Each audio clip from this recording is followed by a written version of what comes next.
أعوذ بالله من الشيطان الرجيم. بسم الله الرحمن الرحيم. يا أيها الذين آمنوا استجيبوا لله وللرسول إذا دعاكم لما يحييكم واعلموا أن الله يحول بين المرء وقلبه وأنه إليه تحشرون.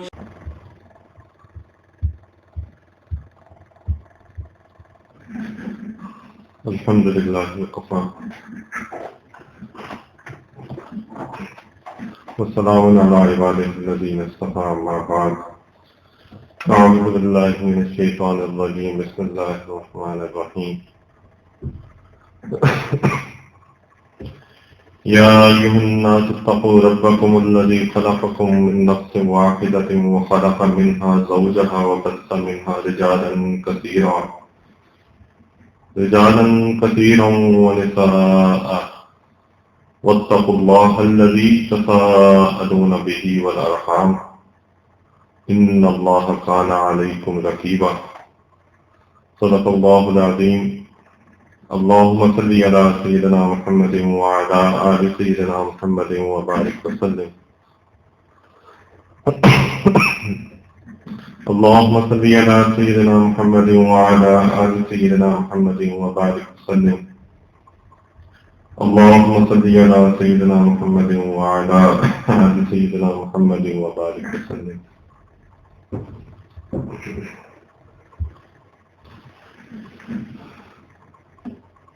اللہ تعالیٰ نے ہمیں اس دنیا کے اندر ایک خاص مقصد قریب بھیجا ہے، اور وہ مقصد ہے اپنے تک رسائی، یعنی کہ ہم دنیا میں اس لیے آئے کہ موت کے وقت ہم اللہ تعالیٰ کا دیدار کر سکیں، اس سے ملاقات کر سکیں. یہ بات بالکل واضح ہونی چاہیے، کیونکہ کامیابی یا ناکامی کا معیار یہی ہوگا. ایک اسٹوڈنٹ ہو، اس نے ایک ایگزام کلیئر کرنا ہے، تو جب ایگزام ہو جاتا ہے، رزلٹ آتا ہے، تو یا تو پاس ہوتا ہے یا فیل ہوتا ہے. اس سے کوئی تعلق نہیں کہ اس نے کتنا پڑھا یا کتنا نہیں پڑھا، کیونکہ اصول یہی ہے کہ جو محنت کرتا ہے وہ پا لیتا ہے. لیکن رزلٹ میٹر کرتا ہے. ایک انسان، ایک اسٹوڈنٹ بہت محنت کرے اور فیل ہو جائے تو فائدہ نہیں، اور ایک اسٹوڈنٹ ٹو دا پوائنٹ تھوڑی سی محنت کر کے پاس ہو جائے تو اس نے ایم اچیو کر دیا. ایم تو یہ ہے کہ جو آپ چاہ رہے تھے وہ ہوا یا نہیں. اسی طرح اس دنیا کے اندر بھی جو مرتے وقت اللہ کے قریب کر دیا گیا، اللہ کو پا گیا، وہ کامیاب ہے. بے شک اس نے زندگی میں مال کمایا نہیں کمایا، جو بھی حالات سے وہ گزر. اور ایک شخص اللہ سے دور کر دیا گیا موت کے وقت تو وہ ناکام ہے. یہ ایک سمپل سا فارمولا ہے. ہاں، اللہ تعالیٰ نے طریقہ بتا دیا کہ کون مرتے وقت میرے قریب ہو سکتا ہے، کہ جو اس دنیا کے اندر میری ہدایت پہ چلے گا، میرے کہے ہوئے طریقے پہ چلے گا، وہ پا لے گا مجھ کو. یہ اللہ کا اصول ہے. تو ہمیں یہ بات کلیئر ہونی چاہیے کہ ہم کیا کر رہے ہیں اور کس لیے کر رہے ہیں. ہم سب نے مرنا ہے، اور مرنے کے بعد ہم نے کچھ حالات کا سامنا کرنا ہے. جو ادھر کامیاب قرار دے دیا گیا وہ کامیاب ہے، جو ناکام قرار دے دیا وہ ناکام ہے. اب یہ راستہ جو اللہ تک جاتا ہے، اب یہ راستہ اللہ تعالیٰ نے ایسا نہیں بنایا کہ جس سے دنیا کو چھوڑنا پڑے، انسان جنگلوں میں جانا پڑے، رہبانیت اختیار کرنی پڑے. رہبانیت اسی چیز کو کہتے ہیں کہ دنیا کو چھوڑ کے کسی دامن میں چلا جائے، جنگل میں چلا جائے، کسی جگہ جا کے بس ساری چیزوں کو چھوڑ کے اللہ تعالیٰ کی یاد میں بیٹھ گئے. تو پہلے ہی شریعتوں میں اس کی اجازت تھی اور لوگوں نے کیا بھی، لیکن ہماری شریعت میں اس کو منع کر دیا گیا. ہماری دین میں ہمارے نبی صلی اللہ علیہ وسلم نے اس کو منع کر دیا. تو یہ جو راستہ اللہ تک جاتا ہے یہ اسی گلیوں، بازاروں، کوچوں، گھروں کے اندر سے ہو کے جاتا ہے۔ کہنے کا مطلب یہ کہ ہم نے یہی لائف گزارنی ہے، ایسے ہی گھروں میں رہنا ہے، ایسے ہی بیوی بچوں کے ساتھ رہنا ہے، ایسے پیرنٹس کے ساتھ رہنا ہے، ایسے ہی نوکریاں کرنی ہے، ایسے بزنس کرنے ہے، سارے کام ایسے کرنے ہیں، لیکن ایک خاص طریقے پہ کر کے وہ آخر میں اللہ رب العزت کو پانا ہے۔ تو جب یہ اصول اللہ تعالیٰ نے بنایا ہوا ہے، آپ صلی اللہ علیہ وسلم نے بتا دیا کہ اسی لائف سٹائل کے اندر تم نے رہتے ہوئے اللہ کو پانا ہے، کوئی ایکسٹرا آرڈر چیز نہیں کرنی، لیکن خاص بس اس لائف سٹائل کو اللہ کے طریقوں کے مطابق بنا لو تو تم اللہ کو پا لو گے۔ تو امپورٹنٹ بات کیا ہوئی کہ اس لائف سٹائل کو سیکھیے جو اللہ تعالیٰ ہم سے چاہتے ہیں۔ یہ ہے کنکلوژن اس سارے جو تمہید باندھی کہ اس لائف سٹائل کو سیکھے تاکہ 24 گھنٹے ایسے ہی گزریں انہی گھروں میں، انہی کوچوں میں، انہی بازاروں میں، انہی دفتروں میں، لیکن رزلٹ جو آئے وہ ہمارے حق میں آ جائے۔ اب ان بازاروں میں یا ان گلیوں میں جو لوگ بستے ہیں ان لوگوں سے بن کے ایک معاشرہ بن جاتا ہے، ایک سوسائٹی بن جاتی ہے، اور ہم جہاں پہ بھی ہوں، گھر میں ہوں، بازار میں ہوں، دفتر میں ہوں، بزنس میں ہوں، ایک چیز سب میں کامن ہوگی، وہ یہ کہ اسی سوسائٹی، انہی لوگوں کے ساتھ ہمارا انٹریکشن ہو۔ اب زندگی کا یعنی کہ اگر میں اپنی عبادت کو دیکھوں جو خالصتاً میں اللہ کے لیے کرتا ہوں، وہ تو دن کا ایک چھوٹا سا پیریڈ ہے، اللہ تعالیٰ نے جو فرض کرا دیا وہ تو 5 نمازیں ہیں، کیلکولیٹ کریں وہ شاید ان ٹوٹل 1 گھنٹہ بھی نہ بنتا ہو، لیکن جو 23 آورس جو میں اس دن کے گزرنے ہیں وہ ان لوگوں سے ڈیلنگس میں گزرنے، جو دن کے میرے 23 آورس گزریں گے وہ ان چاروں طرف کے جو میرے لوگ ہیں ان سے ڈیلنگ میں اس سے گزریں گے۔ اب اگر مجھے ان سے ڈیلنگ کرنا نہ آئے تو اٹ مینس کہ 23 آورس میں زندگی کے خسارے میں جا سکتے ہیں، نقصان میں جا سکتے ہیں، مجھے اس ایم سے دور کر سکتے ہیں، اور اگر مجھے ان سے ڈیلنگ کرنی آ جائے تو ایک بلک میری زندگی کا وہ مجھے اللہ کے قریب کرنے کا باعث بنتا ہے۔ یہ اتنی اہم چیز ہے کہ انسان کو ڈیل کرنا آ جائے لوگوں کے ساتھ۔ ایک ڈیلنگ ہوتی ہے جو کہ بزنس میں سکھائی جاتی ہے کہ ایسے ڈیل کرو، ایسے ڈیل کرو، ایسے ڈیل کرو، ایک وہ ڈیلنگ ہوتی ہے۔ ایک ڈیلنگ یہ ہے جو اللہ تعالیٰ نے بندوں کو سکھائی کہ یہ اس طرح سے میرے بندوں سے ڈیل کرو، اور یہی ہماری شریعت کی اور آپ صلی اللہ علیہ وسلم کی شریعت کی ایک خوبی ہے کہ کوئی پہلو چھوڑا نہیں۔ یعنی یہ نہیں کہ عبادت کا طریقہ بتا دیا اور پھر کہا کہ لوگوں سے ڈیل تم خود سوچ لو ویسے بھی کرنا، نہیں، وہ بھی بتا کے گئے کہ اس طرح سے کرنا ہے، یہ کرنا ہے، یہ نہیں کرنا۔ تو جو ہم ان لوگوں سے ڈیل کرتے ہیں اور ہم انہیں ان کے بینیفٹ کے لیے کوئی کام کرتے ہیں، اس کو ایک ٹیکنیکل ٹرم دے دی جاتا ہے کہ یہ اس کا حق ہے۔ حقوق اس کی جمع ہے کہ حق یہ ہے کہ ہم میوچلی آپس میں ایک دوسرے جو فائدہ پہنچانا چاہتے ہیں یا ایک دوسرے سے نفع اٹھانا چاہتے ہیں، اس کو شریعت نے کہا یہ حق اور حقوق ہیں۔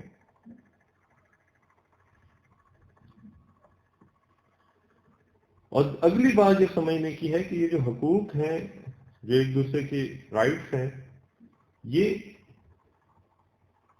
عقل سے نہیں انسان سوچ سکتے۔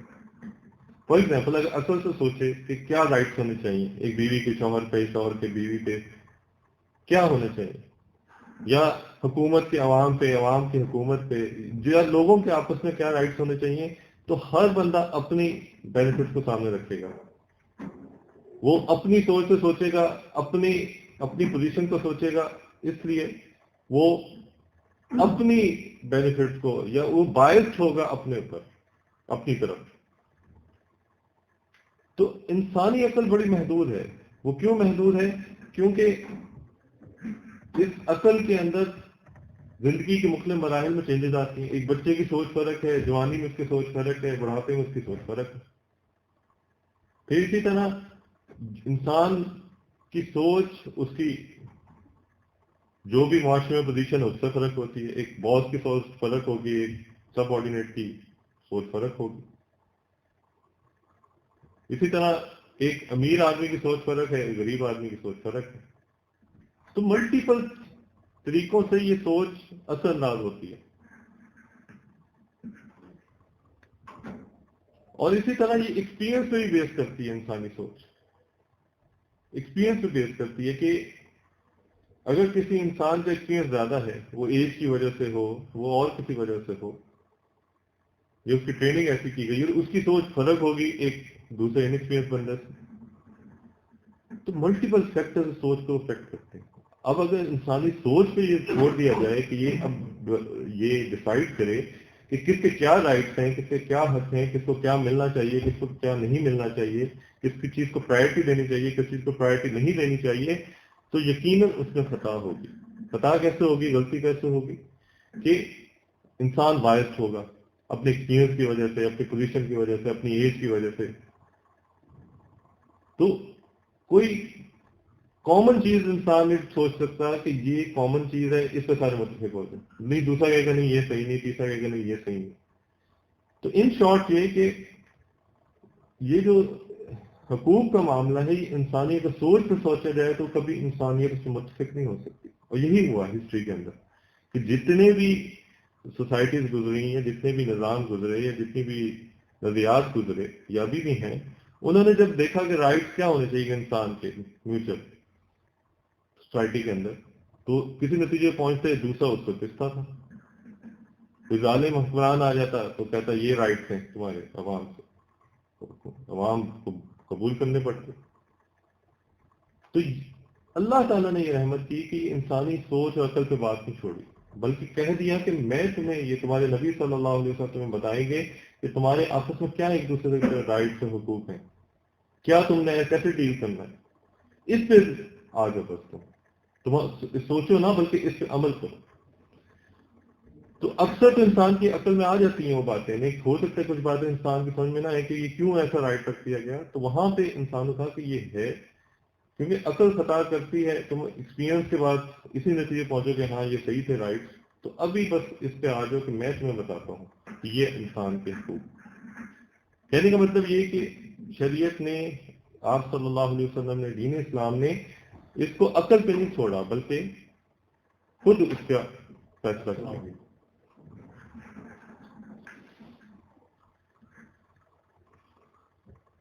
مسلمانوں کا چونکہ یہ معاشرہ ہے، اسی لیے جو بنیادی بات کی جائے گی آج اور کل انشاءاللہ وہ یہی ہوگی کہ ہمارے آپس میں، مسلمانوں کے آپس میں کیا رائٹس ہیں، کس طرح سے ہمیں ایک دوسرے پہ رہنا چاہیے، ایک ساتھ رہنا چاہیے. تو اس میں کچھ بیسک اصول سمجھ لیں، باقی ساری اس کی ایکسپلینیشن ہوگی. بیسک اصول کیا ہیں کہ کسی بھی انسان کی 3 چیزوں کو آپ صلی اللہ علیہ وسلم نے محترم قرار دیا، ریسپیکٹفل قرار دیا. ہر انسان کی، وہ غریب ہو یا امیر ہو، وہ بادشاہ ہو یا فقیر ہو، جو بھی ہو اس کی 3 چیزوں کو ریسپیکٹفل قرار دیا. اور وہ کیا ہے کہ ایک شخص کی جان، اس کا مال اور اس کی عزت. جان، مال، عزت، 3 چیزوں کو ہر انسان کے آپ صلی اللہ علیہ وسلم نے ہر مسلمان کی ریسپیکٹفل قرار دیا. اس کو کوئی، ہر انسان کی ایک آئیڈینٹی ہے، اس کی ایک عزت نفس ہے، اس کی انسان دوسرے انسان یا دوسرے مسلمان کی نہ جان کو کوئی نقصان پہنچا سکتا ہے، نہ مال کو اور نہ عزت کو. یہ بیسک اصول آپ صلی اللہ علیہ وسلم نے بیان کر دیا. اب ان 3 چیزوں کو، یعنی جان، مال، عزت، ان 3 چیزوں کو اپنے شر سے محفوظ بھی رکھنا ہے. ہر انسان کے اندر شر بھی ہوتا ہے. انسان خیر اور شر کا مجموعہ ہے، اچھائی اور برائی کا مجموعہ ہے. یعنی کوئی بھی انسان ہو اس کے اندر اچھائی بھی ہوتی ہے، برائی بھی ہوتی ہے. فَأَلْهَمَهَا فُجُورَهَا وَتَقْوَاهَا. تو اچھائی اور برائی ہر انسان پہ ہوتی ہے، لیکن فرق یہ ہوتا ہے انسانوں میں کہ کسی کے اندر برائی تھوڑی زیادہ ہوتی ہے، کسی کے اندر اچھائی غالب ہوتی ہے. اس کی اپنی محنت پہ، جو محنت کرتا ہے اپنے پر وہ اچھائی اس پہ غالب آ جاتی ہے، جو محنت نہیں کرتا اس پہ برائی غالب آ جاتی ہے. لیکن ہوتی دونوں چیزیں ہر انسان کے اندر. تو اپنے شر سے دوسرے کو بچانا، اس کی جان مال اور عزت کو، کہ مجھ سے اس کو کوئی نقصان نہ پہنچے، میرے غصے سے اس کو نقصان نہ پہنچے. یہ انسان کے اندر شر کا مادہ ہے غصہ، تو میرے سے کسی دوسرے شخص کو نقصان نہ پہنچے. اور یہ ایک اسپیکٹ ہے. دوسرا اسپیکٹ یہ ہے کہ نقصان نہ پہنچنا تو ایک چیز، میں اس کی ان 3 چیزوں کو فائدہ پہنچاؤں، یعنی اس کی جان کو کوئی فائدہ پہنچاؤں، اس کے مال کے اندر کوئی نفع پہنچاؤں، اس کی عزت کو بڑھاؤں. تو ایک تو اپنے شر سے بچانا اور پھر خیر کا معاملہ کرنا، اس کی ان تینوں چیزوں کو ایلیویٹ کرنا، بڑھانا. یہ خلاصہ ہے ساری بات کا کہ جو آپ صلی اللہ علیہ وسلم نے تعلیمات دی. کہ آپ صلی اللہ علیہ وسلم نے ایک بار خانہ کعبہ کا طواف کرتے ہوئے یہ فرمایا، مفہوم ہے اس بات کا، کہ خانہ کعبہ کو دیکھا اور کہا کہ اے خانہ کعبہ، تو اللہ کا گھر ہے، تیری عزت ہے، تیری احترام ہے. لیکن ساتھ حضرت عبداللہ بن مسعود رضی اللہ تعالیٰ عنہ کھڑے تھے اور ان سے انہوں نے مخاطب ہو کے کہا کہ تمہیں پتہ ہے کہ ایک چیز ایسی ہے جو اس سے بھی زیادہ محترم ہے. تو حضرت عبداللہ بن مسعود رضی اللہ تعالیٰ نے کہا وہ کیا ہے؟ آپ صلی اللہ علیہ وسلم نے کہا کہ ایک مومن کی جان، اس کا مال اور اس کی عزت اس خانہ کعبہ سے بھی زیادہ محترم. یہ بیسس قرار دی گئی، یعنی کہ جان مال عزت اس سے محترم ہے. کیا مطلب؟ مفہوم اس بات کا یہ ہے کہ اگر کوئی اس کو نقصان پہنچائے یہ کم بات ہے، کوئی ایک مسلمان کی جان مال عزت کو نقصان پہنچائے یہ بڑی بات ہے. اب خود سوچیں کہ کتنا ایلیویٹ کر دیا ایک مسلمان کی جان مال عزت، کتنا زیادہ محترم قرار دیا. یہ ایگزامپل دی کہ یہ خانہ کعبہ کتنا محترم، ہم سب کو اس کے دل میں ایک رسپیکٹ ہے. اللہ تعالیٰ نے قرآن میں کہا کہ شاعر اللہ کی نشانیوں کی رسپیکٹ یہ انسان کے تقوی کی وجہ سے، اس کا جو اللہ سے تعلق ہے اس کی انڈیکیشن ہوتی ہے شاعر اللہ کی رسپیکٹ. اور اللہ کی نشانیوں میں سے ایک نشانی اس کا گھر ہے. اب وہ گھر وہ اتنا محترم، اور ہر اللہ سے تعلق رکھنے والے کے نزدیک وہ اتنا محترم، لیکن آپ صلی اللہ علیہ وسلم نے کہا کہ مومن کی جو جان مال عزت ہے وہ اس سے بھی زیادہ رسپیکٹفل، اس کی رسپیکٹ اس سے بھی زیادہ.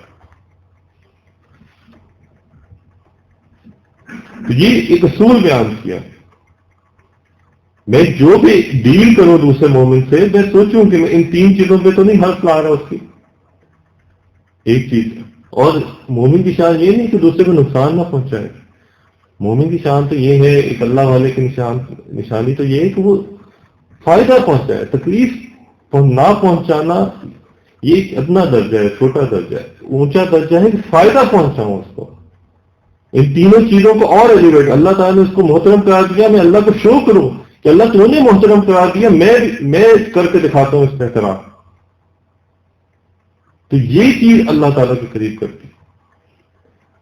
اور یہ بات ذہن میں رکھنی چاہیے کہ خاص طور پہ آج کل کے دور میں جب بزی لائف سٹائل ہیں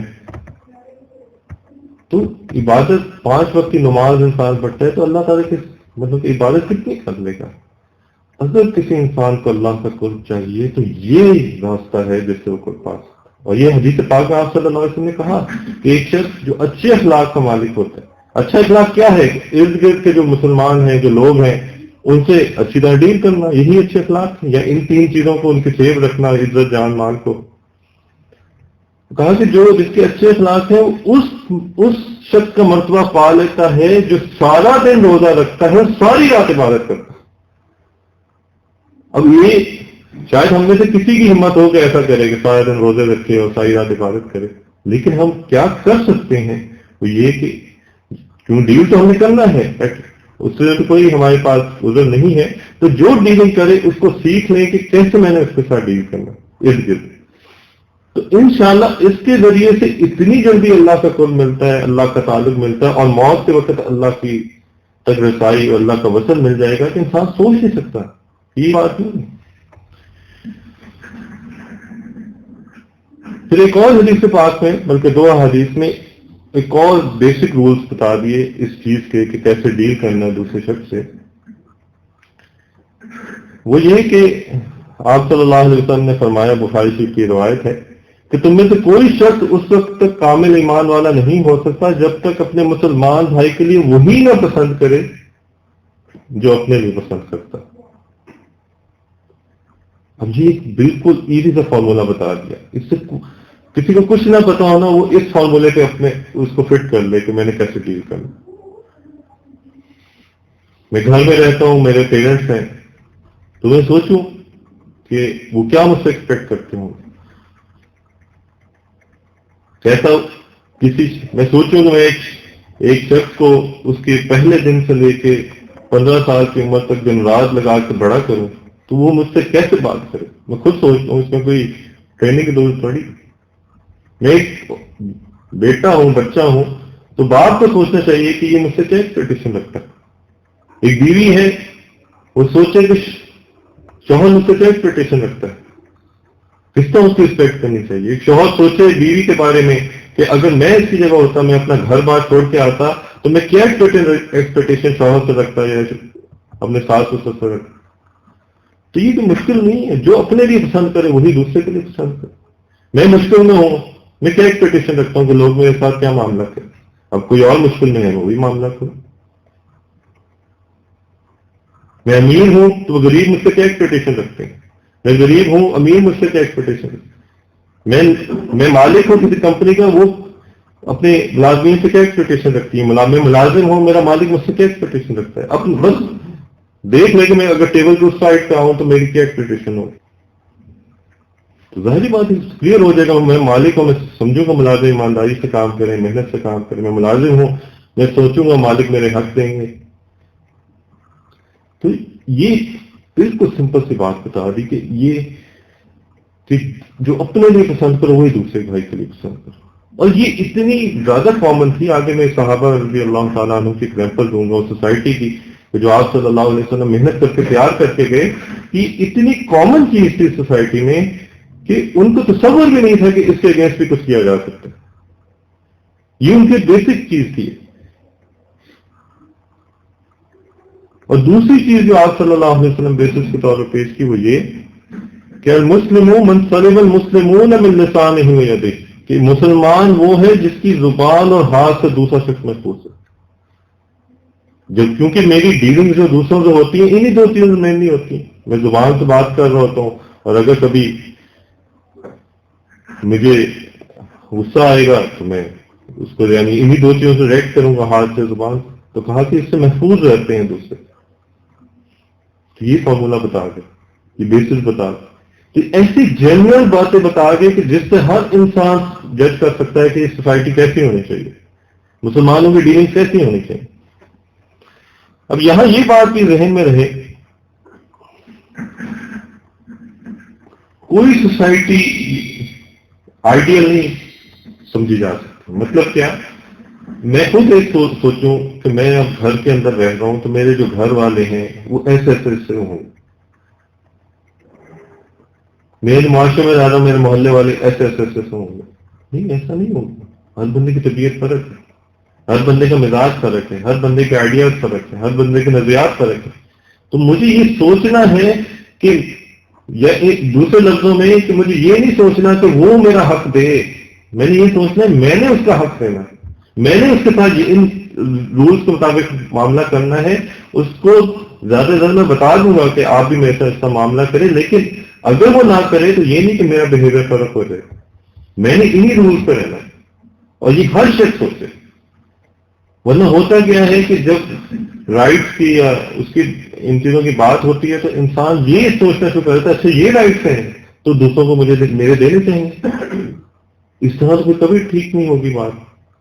کہ اگر ریئیکشن ہی شو کرنے ہیں کہ دوسرا نہیں دے رہا تو میں بھی نہیں دوں گا, تو پھر تو کوئی بات ٹھیک نہیں ہوگی. کیونکہ کوئی دوسرا شخص انسان کے کنٹرول میں نہیں ہوتا. وہ زیادہ سے زیادہ بات پہنچا سکتا ہے, لیکن ہر انسان کے اختیار میں اس کا اپنا یہ 6 فٹ کا جسم ہے, وہ خود اپنے ایکٹ کو کنٹرول کر سکتا ہے. تو اگر میں یہ سوچ لوں کہ میں نے اپنے ایکٹ کو صحیح کرنا ہے اور ہر شخص یہ سوچتا جائے تو بس اسی میں بہتری آ جائے.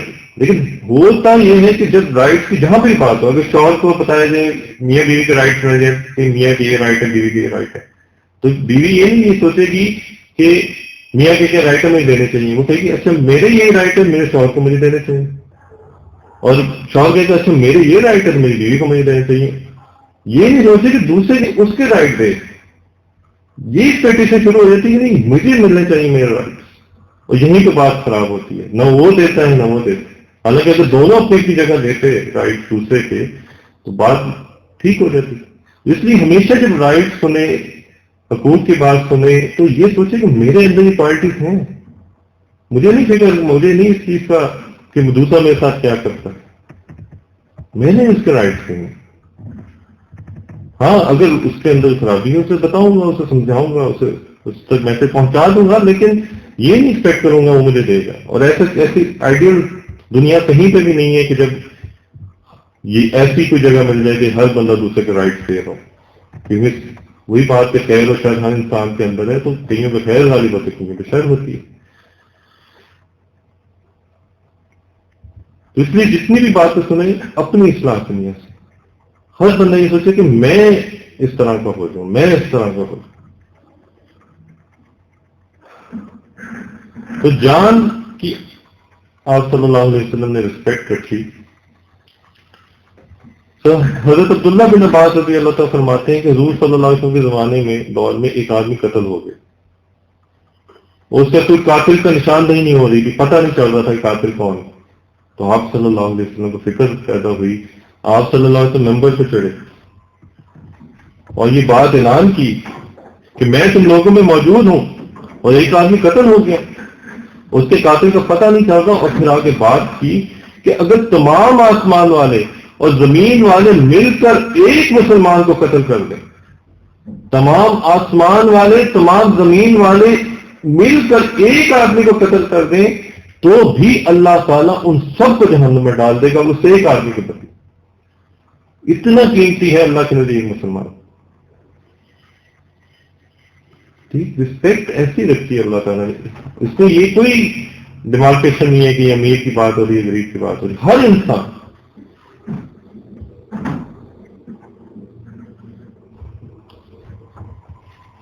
اور پھر اس کی ڈیٹیلز میں جتنا جاتے ہیں یہ تو جان کی بات تھی. ایک ہے کہ اس کی ذرا سا بھی اس کو کوئی نقصان پہنچانا. مثال کے طور پہ ایک بار سفر میں تھے آپ صلی اللہ علیہ وسلم،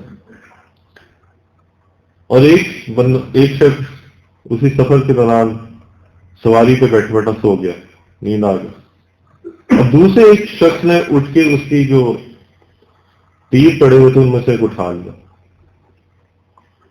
تو اب وہ جب اس کی آنکھ کھلی تو اس نے دیکھا وہ کم تھا، وہ پریشانی اس کو ہوئی. تو آپ صلی اللہ علیہ وسلم کو پتہ چل گیا کہ یہ اس طرح ہوا. تو آپ صلی اللہ علیہ وسلم نے یہ فرمایا کہ کسی کے لیے حلال نہیں کہ وہ کسی مسلمان کو ڈرائے. اور ایک دوسری حدیث میں ملتا ہے اسی طرح کے واقعہ میں کہ آپ صلی اللہ علیہ وسلم نے فرمایا کسی مسلمان کے لیے حلال نہیں وہ کسی مسلمان کو پریشان کرے. تو اتنی چھوٹی سی بات کہ جو کہ ہم روٹین لائف میں شاید ہم سوچتے بھی نہ اس پا رہے ہیں، لیکن وہ اس سے مسلمان پریشان ہو گیا، اس کے ذہنی طور پر اسے کو ایک اسٹریس سے گزرنا پڑا. آپ صلی اللہ علیہ وسلم نے کہا کہ ایسے یہ الاؤ نہیں ہے مسلمان کی، اس کی رسپیکٹ ہے، اس کی ایون اس چیز کی رسپیکٹ ہے کہ وہ پریشان نہ ہو.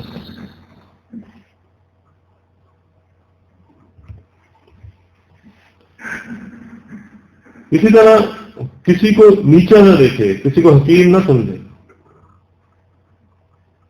حضرت عائشہ رضی اللہ تعالیٰ عنہ فرماتی ہیں کہ حضرت اسامہ رضی اللہ تعالیٰ عنہ ٹھوکر کھا کے گر پڑے اور انہیں چوٹ لگ گئی، ان کے خون رسنا شروع ہو گیا. تو آپ صلی اللہ علیہ وسلم نے کہا کہ اس کو صاف کرو. تو حضرت عائشہ رضی اللہ تعالیٰ عنہ فرماتی ہیں کہ مجھے اس سے تھوڑی گھن آئی، کراہٹ فیل ہوئی، خون بہہ رہا تھا. تو آپ صلی اللہ علیہ وسلم دیکھا کہ وہ نہیں کر رہی، تو آپ صلی اللہ علیہ وسلم خود اٹھے، ان کا زخم صاف کیا، اس کو صاف کر کے، اور یہ کہا کہ اگر یہ میں اس کو کپڑے پہناتا، میں اس کو زیور دیتا کہ یہ لڑکی ہوتی، یعنی اس کو خوش کرنے کے لیے. آپ حضرت عائشہ رضی اللہ تعالیٰ کی اس سے کراہت فرما رہی ہے اور آپ صلی اللہ علیہ وسلم ایسا معاملہ کر رہے ہیں. پھر ایک اور حدیث میں آتا ہے کہ اسی طرح انہی حضرت اسامہ رضی اللہ تعالیٰ کو ایک بار چیچک کی بیماری ہوتی، تو ایک نیچرل ایک راحت فیل ہوتی ہے، اور وہ چھوٹے تھے تو ان کی رال ٹپکتی رہتی تھی جس سے اور گھن آتی. تو ایک دن آپ صلی اللہ علیہ وسلم جب یہ حالت دیکھی ہے اسامہ رضی اللہ تعالیٰ عنہ کی، تو آپ صلی اللہ علیہ وسلم خود ان کا منہ دھونے لگے اور انہیں چوننے لگے. اور پھر حضرت عائشہ رضی اللہ تعالیٰ عنہ نے فرمایا کہ اللہ کی قسم حضور صلی اللہ علیہ وسلم اس رویے کو دیکھنے کے بعد اب میں کبھی ان کو اپنے سے دور نہ کروں گی. اس سے بہت ساری روایات ملتی ہیں کہ دوسرے شخص سے کراہت کھانا، اس کو نیچا سمجھا کسی بھی وجہ سے. یہ تو یہ کچھ ایگزامپلز ہیں، کیونکہ ٹائم شارٹ ہے تو کچھ ایگزامپلز ہی دی جا سکتی ہیں، لیکن بات یہ بتانا مقصود ہے کہ ہر بندے کی رسپیکٹ ہو.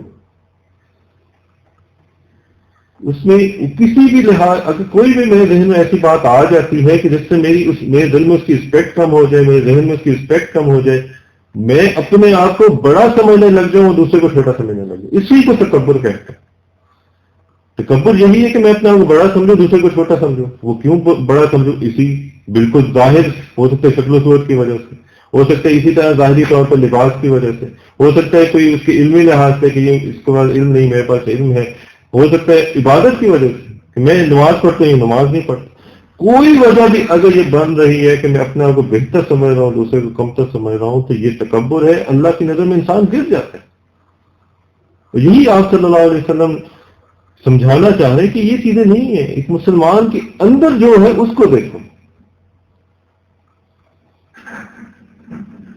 ایک بزرگ ہے، ہسٹری میں بڑا نام ہے ان کا، تو وہ کہتے ہیں کہ مجھے اللہ کا قرب کیسے ملا. انہوں نے اپنی سٹوری سنائی اور وہ یہ تھی کہ ایک بار میں راستے میں جا رہا تھا تو ایک شخص شراب کے نشے میں دھت، اور اس شراب کے نشے کی وجہ سے اسے کچھ پتہ نہیں تھا، وہ گر گیا اور گرا بھی نالی میں جا کے، جو گلیوں میں نالیاں ہوتی اس میں جا کے گر گیا. اب اس سے کراہت کھانے کی بجائے میں نے اس کو اٹھایا، اس کو صاف کیا اور اس کو ہوش میں آنے پہ اس کے سارے کپڑے سے وغیرہ صاف کیے. اللہ تعالیٰ نے اس رسپیکٹ کی وجہ سے اس مسلمان کی جو کہ شرابی تھا، اللہ تعالیٰ نے مجھے اپنا قرب دے دیا. اور وہ کیوں؟ اب ہم خود سوچیں کہ اگر کسی کاغذ پہ کلمہ لکھا ہو، وہ گر جائے نیچے زمین پہ، ہر شخص کہ اس کو اٹھاؤ، اس پہ اللہ کا نام لکھو، تو وہ اس پہ اللہ کا نام ایک کاغذ پہ لکھا ہوا ہے. تو جس مسلمان، جس انسان کے اندر کلمہ ہے، اس کی رسپیکٹ اس کلمے کی وجہ سے اللہ تعالیٰ نے بلند کر. یہ میسج ہے. یہ نہیں دیکھو ظاہر میں کیسا ہے، وہ کیا ہے، وہ کیا نہیں ہے. دیکھو اس کے اندر ایک اللہ کا تعلق چھپا ہوا ہے.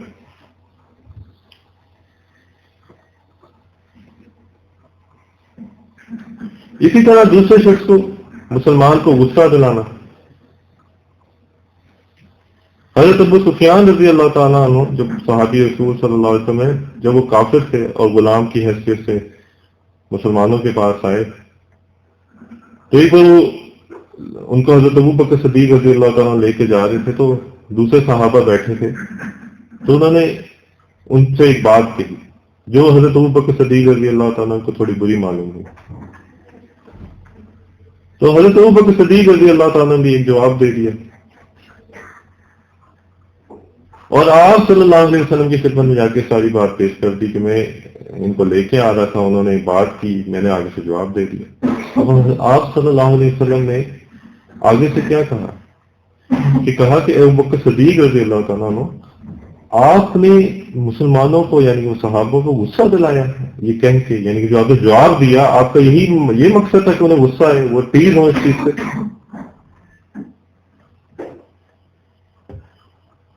تو حضرت ابو بکر صدیق رضی اللہ تعالیٰ نے اس کا انکار کیا، نہیں میں نے ایسا نہیں کیا، اس وجہ سے نہیں کیا. لیکن آپ صلی اللہ علیہ وسلم نے فرمایا اگر تم نے ان کو غصہ دلایا ہے پھر تم نے اپنے اللہ کو، اپنے رب کو غصہ دلایا. یعنی کہ دوسرے کو ٹیز کہہ رہے ہو کہ اسے غصہ ہے. اور یہ ٹیزنگ دیکھیں کہاں پہ ہو رہی ہے.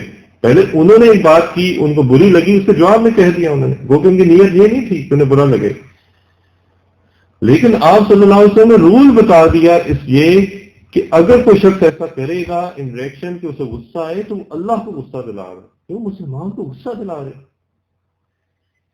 یہ کتنی ڈیٹیلز ہیں ہمارے دین کے اندر، اور اس کی آئینے میں رکھ کے معاشرے کو دیکھیں، سوسائٹی کو دیکھیں، ہم اپنے آپ کو دیکھیں، معاشرہ ہم ہی سے بنا کہ میری زندگی میں کیا ہے.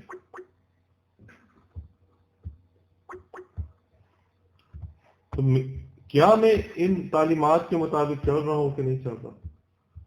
اور اگر میں نہیں چل رہا تو پھر فکر کی بات ہے کہ پھر میں کس سے گلا شکوہ کر رہا ہوں کہ سوسائٹی کیسی ہے، معاشرہ کیسا ہے، اور اس میں کیا ہو رہا ہے.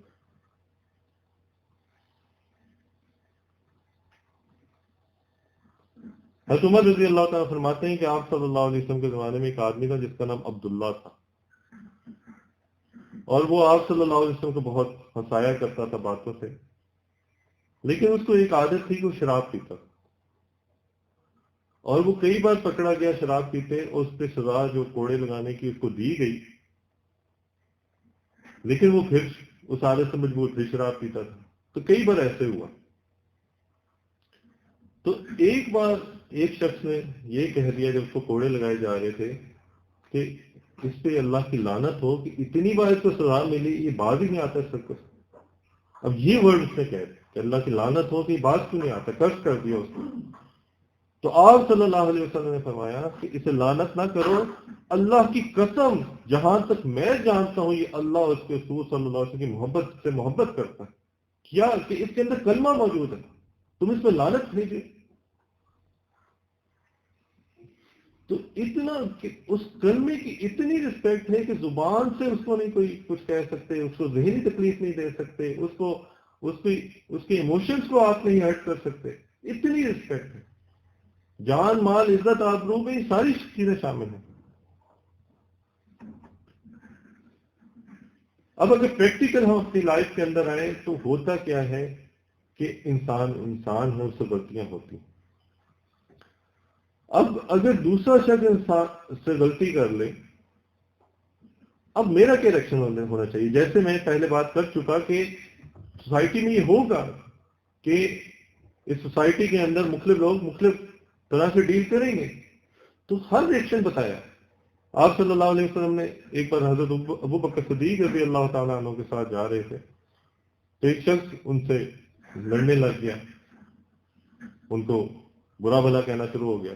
حضرت ابو بکر صدیق رضی اللہ تعالیٰ عنہ کیونکہ تربیت یافتہ صحابی تھے، تو انہوں نے جواب نہیں دیا، انہیں صبر کرتے گئے. تو آپ صلی اللہ علیہ وسلم دیکھ کے مسکراتے رہے. یہ چیز حضرت ابو بکر صدیق رضی اللہ تعالیٰ نے آبزرو کی کہ آپ مسکرا رہے ہیں. آل آف سڈن ایک وقت آیا کہ حضرت ابو بکر صدیق رضی اللہ تعالیٰ انہوں نے ریئیکٹ کر دیا، یعنی اس کو بھی کہہ دیا کچھ شریعت کے دائرے کے اندر، لیکن جواب دے دیا. تو حضور صلی اللہ علیہ وسلم کو غصہ آ گیا، چہرے سے فیل ہوا اور وہ اٹھ کے وہاں سے چلے. حضرت ابو بکر صدیق رضی اللہ تعالیٰ کو ریئلائز ہوا کہ یہ کیا معاملہ ہے. وہ آپ صلی اللہ علیہ وسلم کے پاس گئے اور پوچھا کہ کیا معاملہ ہوا. کہا کہ دیکھو، جب تم خاموش تھے تو ایک فرشتہ تمہاری طرف سے جواب دے رہا تھا اور میں یہ دیکھ کے مسکرا رہا تھا، تمہیں تو نہیں پتا.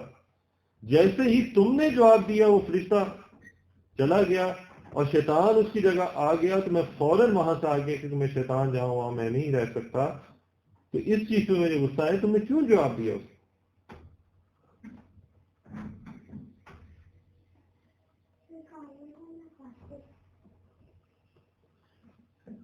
اور پھر آگے حضور صلی اللہ علیہ وسلم نے فرمایا کہ 3 باتیں ایسی ہیں جو بالکل حق ہیں کہ جس بندے پہ کوئی ظلم کیا جائے اور وہ اللہ تعالیٰ کی رضا کی خاطر اس ظلم کا بدلہ لینے سے چشم پوشی کرے، اسے اگنور کر دے، تو اللہ تعالیٰ اس کی زوردار مدد کریں گے.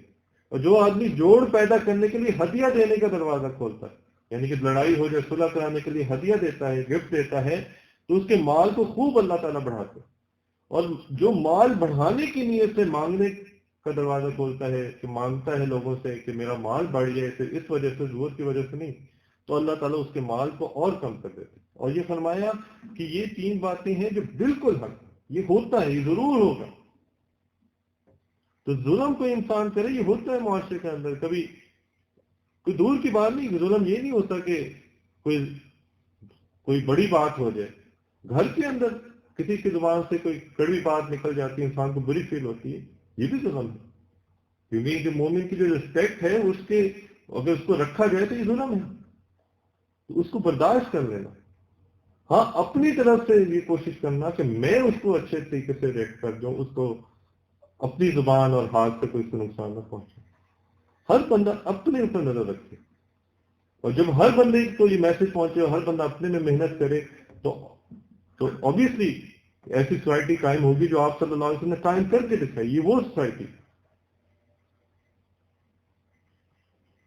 اور پھر ایک حدیث میں آپ صلی اللہ علیہ وسلم نے فرمایا کہ تم دوسروں کی دیکھا دیکھی کام نہ کرو کہ یوں کہنے لگو اگر لوگ ہمارے ساتھ بھلائی کریں گے تو ہم بھی ان کے ساتھ بھلائی کریں گے، اگر لوگ ہمارے پر ظلم کریں گے تو ہم بھی ان پر ظلم کریں گے. ایسا نہ کرنا، بلکہ تم اپنے آپ کو اس بات پہ قائم رکھو کہ اگر لوگ بھلائی کریں گے تو تم بھی بھلائی کرو گے، اور اگر لوگ برا سلوک کریں گے تو تب بھی تم ظلم نہ کرو گے. یہ ہے بیسس اچھے معاشرے کی، کہ برائی ہوتی ہے، ہوگی، یہ انڈرسٹوڈ بات ہے، لیکن میں نے کیا ریئیکٹ کرنا ہے، میں نے اس کے ساتھ برا ریئیکٹ نہیں کرنا. اب اس کا یہ مطلب ہی نہیں کہ نقصان اٹھا لے، نقصان سے بچے اس کے، لیکن ایک صبر اور تحمل پیدا کرے.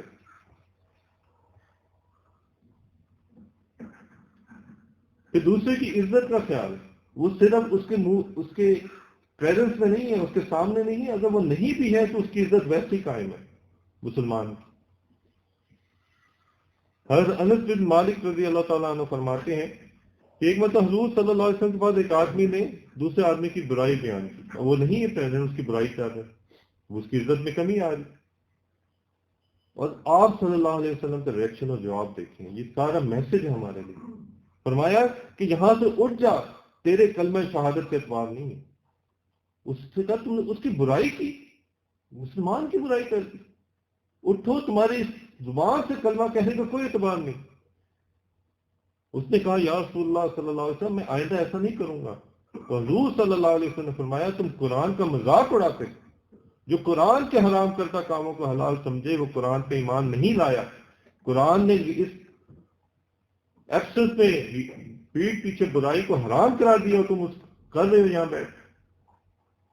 تو اتنی سخت جملے آپ صلی اللہ علیہ وسلم نے فرمائے کہ تمہاری کلمے کا بھی اعتبار نہیں، تم نے قرآن کا مذاق اڑایا. اور بات کیا تھی؟ شخص کی برائی کی.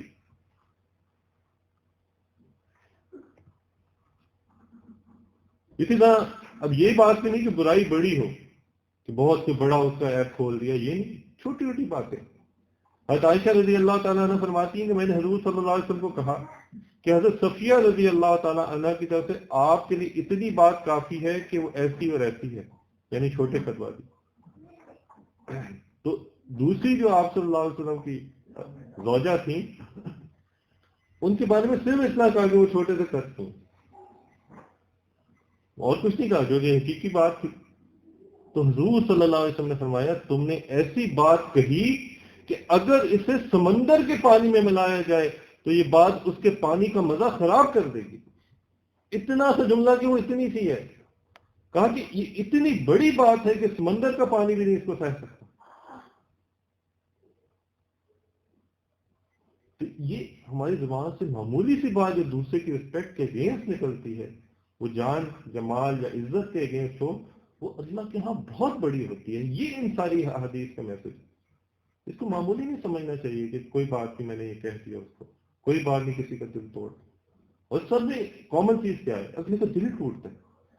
کسی بھی شخص کو کہو کہ تم اس کی برائی بیان کر دو، یہ ضروری نہیں کہ اس کے اندر نہ ہو، تب بھی دل ٹوٹ ہوتی بھی ہے. تم انسان کو فیل ہوتا ہے کس نے کیوں کہا مجھے.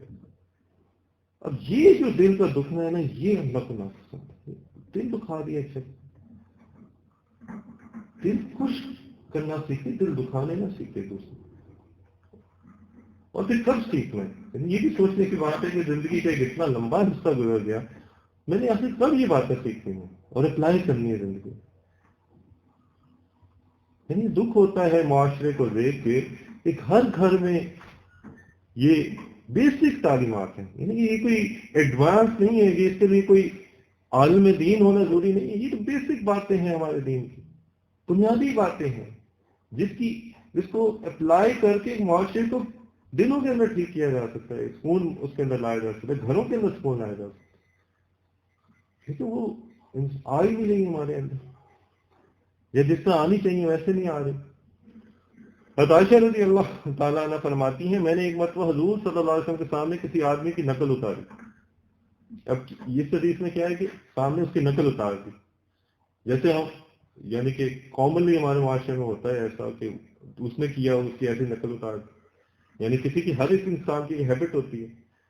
اب کسی کی بھی ہیبٹ پکڑی اور اس کی نقل اتار دی کہ وہ ہاتھ ایسے ہلاتا ہے، وہ بات ایسے کرتا ہے، وہ چلتا ہے ایسے، نقل اتار دی۔ تو حضور صلی اللہ علیہ وسلم نے فرمایا مجھے یہ بات بالکل پسند نہیں کہ مجھے اتنا اور اتنا مال مل جائے اور میرے سامنے کسی انسان کی نقل اتار، یعنی تو مجھے مال دے کے بھی یہ کہو نا کہ ایسا کرو تو میں کبھی نہیں کروں گا کہ کسی کی نقل اتار۔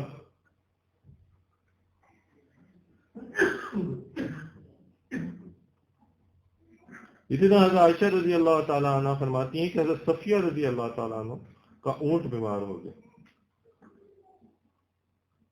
تو یہ آپ صلی اللہ علیہ وسلم کی دوسری بیوی تھی، تو ان کا اونٹ بیمار ہو گیا، تو حضرت زینب رضی اللہ تعالیٰ عنہ کے پاس زائد اونٹ تھے، زیادہ اونٹ تھے، تو حضور صلی اللہ علیہ وسلم نے حضرت زینب رضی اللہ تعالیٰ عنہ سے کہا تم صفیہ رضی اللہ تعالیٰ عنہ کو ایک اونٹ دے دو، تمہارے اتنے اونٹ ہے کہ اونٹ اس کو دے دو۔ حضرت زینب رضی اللہ تعالیٰ عنہ نے کہا کہ میں اور اس یہودن کو اونٹ دوں، کیونکہ دونوں وائف تھیں، تو جو ہوتی ہے ایک دوسرے کی دل میں تھوڑی فیلنگ دونوں وائف کی سوتنوں کی، تو وہ اس فیلنگ کے اندر انہوں نے کہہ دیا یہودن کو میں دوں، تو حضور صلی اللہ علیہ وسلم سے ناراض ہو، کی غیبت کر دی، اس کی برسہ برائی کر دی، اس طرح تحقیر کر دی، اور ناراضگی کی وجہ سے آپ صلی اللہ علیہ وسلم ذوالحجہ، محرم اور سفر کے چند دن حضرت زینب رضی اللہ تعالیٰ عنہ کے پاس سے گئے، اتنی سخت ناراضگی چھوٹی۔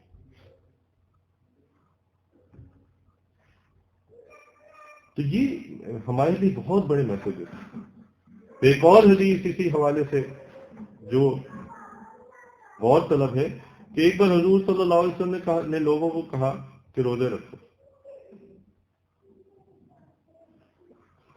اور یہ بھی کہہ دیا کہ کسی کو روزہ کھولنا ہو توڑنا ہو تو مجھ سے پوچھ کے کرے۔ اب اسی اسنا میں اسی ڈیوریشن میں ہوا کیا اس نے کہ ایک شخص آیا، اس نے کہا کہ دو عورتیں ہیں وہ اجازت مانگ رہی ہیں روزہ توڑنے کی، تو آپ صلی اللہ علیہ وسلم نے اس کی بات کو اگنور کر دیا۔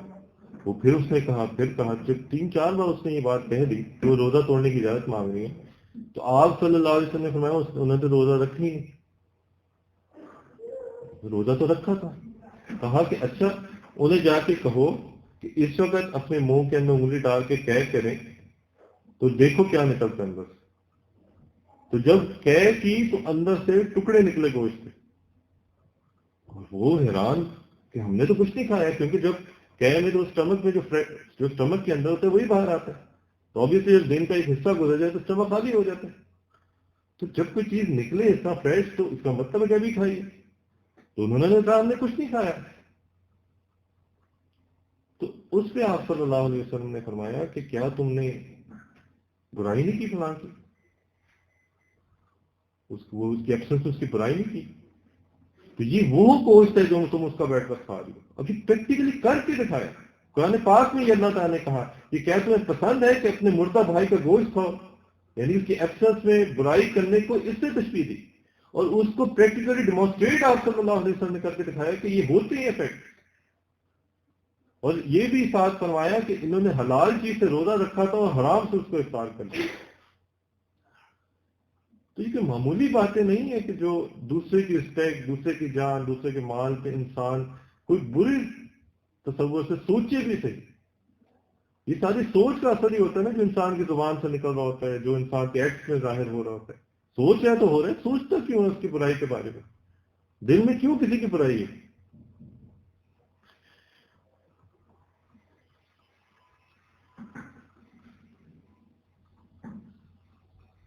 اسی طرح حضرت ابو ہریرہ رضی اللہ تعالیٰ عنہ فرماتے ہیں کہ ہم لوگ آپ صلی اللہ علیہ وسلم کے پاس بیٹھے تھے اور ایک آدمی کھڑا ہوا چلا گیا، تو صاحب ان لوگوں نے صرف اتنا کہا یہ کتنا کمزور سا آدمی، اس سے زیادہ بات نہیں کی، کہا کتنا کمزور سا آدمی۔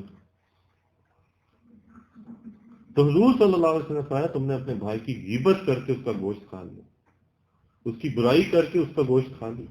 اب کہنے کا مطلب یہ کہ ہم جو کیجول وے میں جو باتیں کر جاتے ہیں دوسرے کے بارے میں اشاروں میں، یہ ساری ہمارے آپ صلی اللہ علیہ وسلم منع فرمائے کہ دوسرے کی رسپیکٹ، دوسرے کی عزت، دوسرے کی جو ایک ڈگنیٹی ہے اس کے خلاف ہے.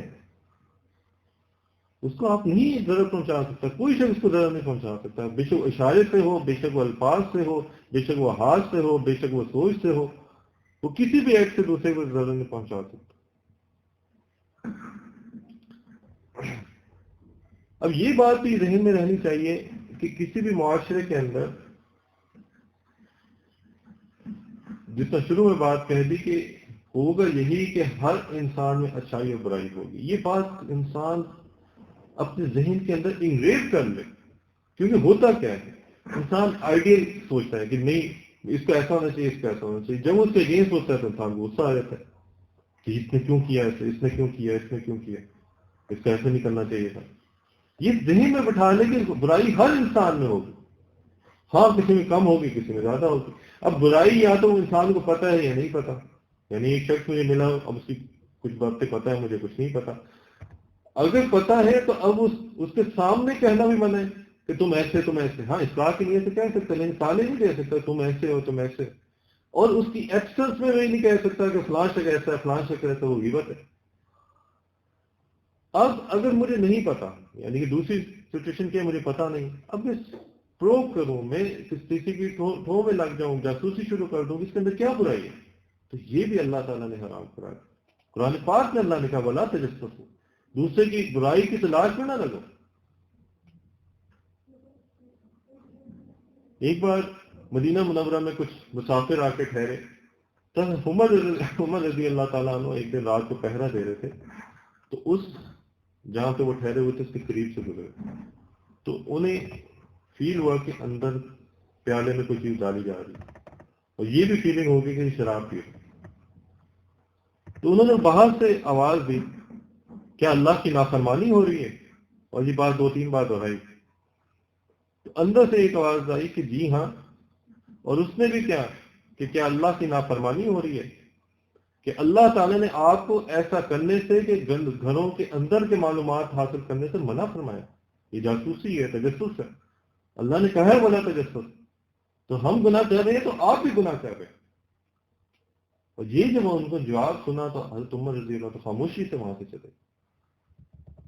یعنی کہ معمولی بات نہیں کسی کے تجسس میں، برائی کی تلاش میں انسان لگ جائے، اور اگر پتہ چل جائے تو اسے چھپانا، ستر پوشی کرنا، اس کی برائی کو، عیب کو چھپانا. جیسے روایات میں ملتا ہے کہ ایک لڑکی تھی، اس سے کہ گناہ ہو گیا، اسے سزا بھی شرعی طور پہ مل گئی. پھر اس کی قوم نے ہجرت کر لی اور اس لڑکی نے توبہ کر لی.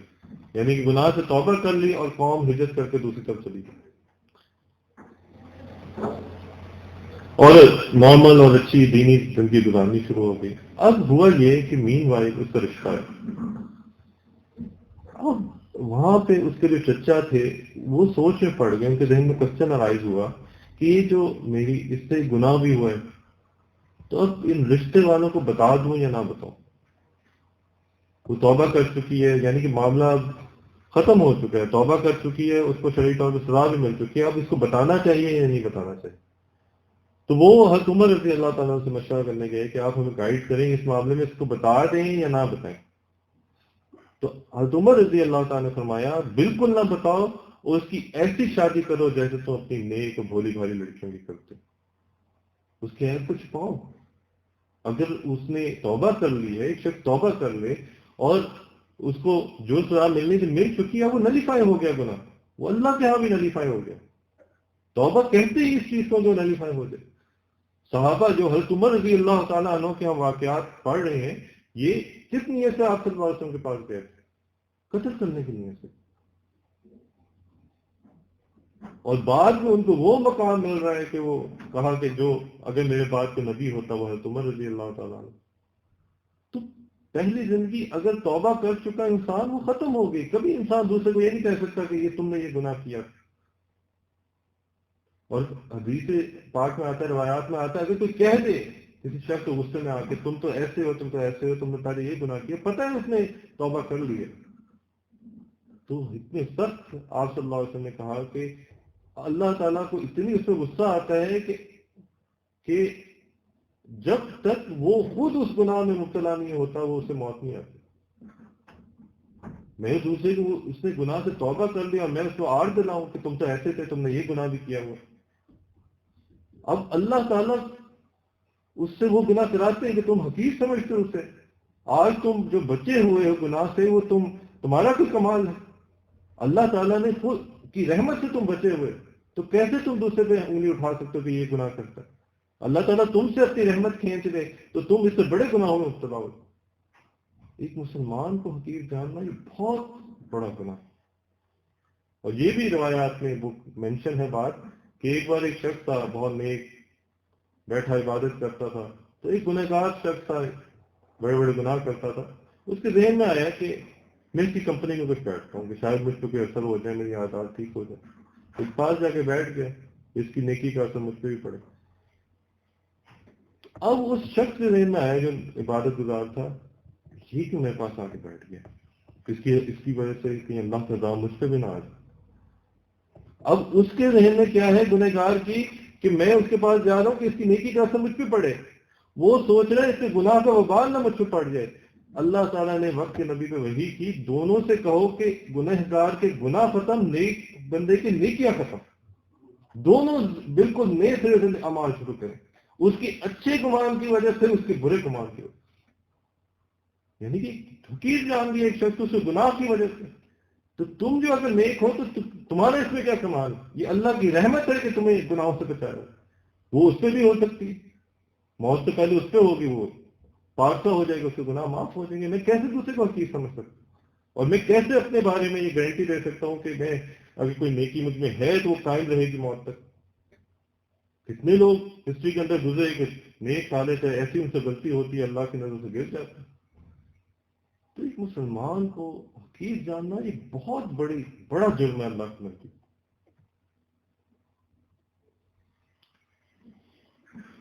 اسی طرح ایک روایت میں ہے کہ حضرت عمر رضی اللہ تعالیٰ کے گھر میں صحابہ اکٹھے تھے، تو کسی کی ہوا خارج ہوئی اور بدبو فیل ہوئی، تو حضرت عمر رضی اللہ تعالیٰ نے کہا کہ جس شخص کے ساتھ یہ معاملہ ہوا ہے وہ اٹھ کے وضو کر کے، یہ عادتاً بات کہہ دی، لیکن حضرت ایک صحابی رضی اللہ تعالیٰ نے کہا یا امیر المومنین کیا ایسا نہ کریں ہم سب لوگ وضو کرتے ہیں، کیونکہ اس سے اسے شرمندگی فیل ہوگی، ایک سے اٹھ کے جائے گا سب دیکھیں گے اس کو شرمندگی ہوگی، حالانکہ اس میں کوئی ایسی بات نہیں، ایک نیچرل بات ہے، لیکن اتنا اس نے خیال کیا کہ ایسا کرتے ہم سب وضو کر کے آ جاتے ہیں۔ تو حضرت عمر رضی اللہ تعالیٰ اس سے اتنے خوش ہوئے اور کہا کہ آپ جاہلیت میں یعنی کہ اسلام لانے سے پہلے بھی بڑے اچھے مشورے دینے والے تھے اور اب بھی بڑے اچھے مشورے دیں، تو ایسی سوسائٹی تھی اتنی چھوٹی چھوٹی باتوں میں خیال کرتے ہوئے۔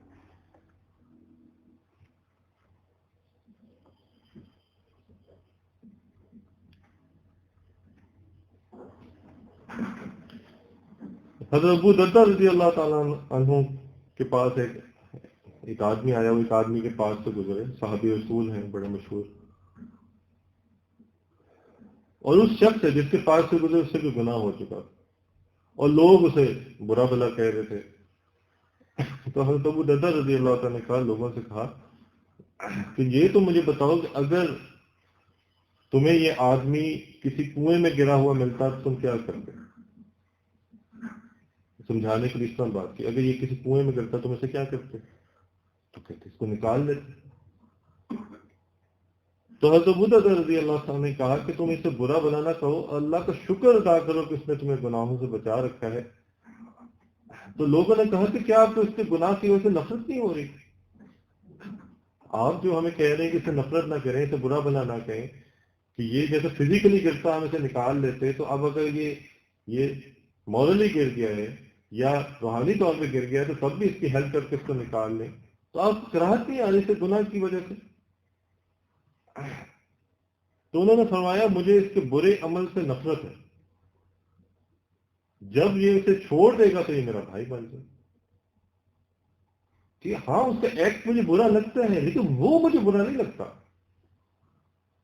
جیسے کوئی ایک بچہ ہو وہ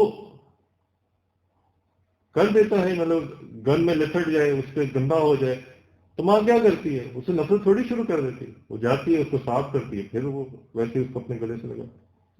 تو یہی مسلمان کا حال ہے. اگر کوئی گناہ میں ملوث ہے تو اسے نفرت تو نہ انسان شروع کر دے. ہاں اس کے گناہ کو گناہ سمجھے، اس سے گناہ کی برائی دل میں رکھے، لیکن اس شخص سے کوئی برائی نہ رکھے. وہ ابھی توبہ کر لے وہ ختم. تو چیز ہمیں بیسک رولز بتائے. گناہ گار سے نفرت نہ کرو، اس کے گناہ سے نفرت کرو، اس کی ہیلپ کرو اس گناہ سے نکلنے میں. وہ نکل آئے گا، وہ بالکل ایک نیک انسان کی طرح، نیک مسلمان کی طرح آپ کا بھائی ہے. تو اس طرح سے سوسائٹی قائم رہ سکتی ہے. ورنہ یہ آئیڈیلائز کرے کہ کوئی گناہ گار نہ ہو، کسی کی غلطی نہ ہو، سارے زبان کے بڑے اچھے ہوں، سارے بڑے ہیلپ فل ہوں، تو اس طرح نہیں ہوگا. یہ ساری چیزیں ہمیں اپنے ذہن کے اندر بٹھانی پڑیں گی، اپنے ایکٹ کے اندر لانی پڑیں گی، تب سکون آ سکتا ہے. جس کے ہم خواہش مند ہیں کہ ہر گھر میں سکون ہو، ہر پورے معاشرے کے اندر سکون. اسی طرح حضرت عبداللہ بن مسعود رضی اللہ تعالیٰ عنہ فرماتے ہیں کہ جب تم دیکھو کہ تمہارے بھائی سے کوئی گناہ صادر ہو گیا تو اس کے خلاف شیطان کے مددگار نہ بن جاؤ کہ بددعائیں کرنے لگ جاؤ کہ اے اللہ اسے رسوا فرما، اے اللہ اس پر لعنت بھیج، بلکہ اللہ سے اس کے لیے اور اپنے لیے عافیت مانگو. اور فرمائے کہ ہم حضرت محمد صلی اللہ علیہ وسلم کے صحابہ اس وقت تک کسی آدمی کے بارے میں کوئی بات نہیں کہتے تھے جب تک ہمیں یہ معلوم نہ ہو جاتا کہ اس کی موت کس حالت میں آئی یا آئی ہو چکی ہے، موت کس حالت میں آئی، تب تک کوئی بات نہیں کہتے تھے. کیوں؟ موت پہ ڈسی انہوں نے، کامیابی ناکامی موت پہ ڈسی انہوں نے. میں ابھی کسی کی شخص کی حالت پہ کوئی میں ڈسیزن نہیں لے سکتا کہ یہ جنتی ہے، جہنمی ہے، یہ کیا نیک ہے، یہ بات ہے. نیک آدمی بھی بد ہو سکتا ہے، بد آدمی بھی پروبلٹی ہو نیک ہو جائے. تو یہ ہمیں میسج دے دیا.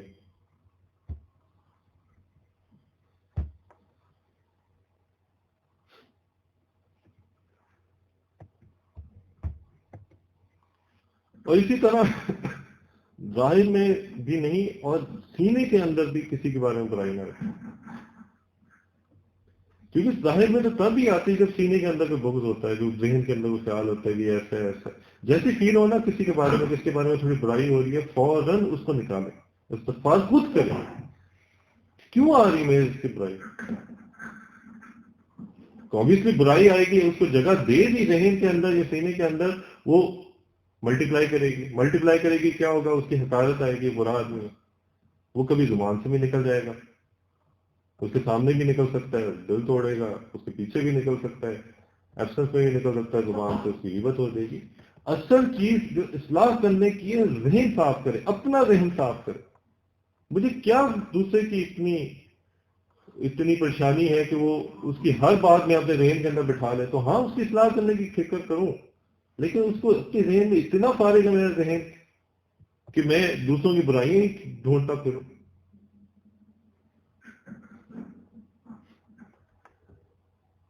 نہ تھی اپنی برائیوں پر جب نظر رہی دیکھتے اوروں کے عیبوں ہنر، پڑی اپنی برائی سے جب نظر تو جہاں میں کوئی بھی برا نہ ہو. ہم جو عادتاً دوسروں کی برائی دیکھتے ہیں وہ اس لیے کہ ہمارے نزدیک اپنی برائیاں بالکل محض ہیں، ختم ہیں، نظر نہیں آ رہی ہیں. ورنہ اگر مجھے پتا ہو کہ میری اندر برائیاں ہیں اور میرا معاملہ خطرے میں ہے آخرت کے حساب سے، اللہ کے سامنے پیشی کے حساب سے، تو مجھے فکر ہی نہ ہو. اور یہ جو سارے لوگ تھے ان کو یہی حالت تھی کہ وہ اپنی اوپر نظر رکھنے والے تھے. تو نتیجہ کیا تھا؟ ذہن میں اپنی برائی ہوگی تو دوسرے کی برائی کی جگہ ہی نہیں ہے ذہن میں رکھنے کی. یہ بیسک فارمولاز ہیں جس پہ وہ عمل کر کے اپنے ذہنوں کو صاف رکھتے تھے.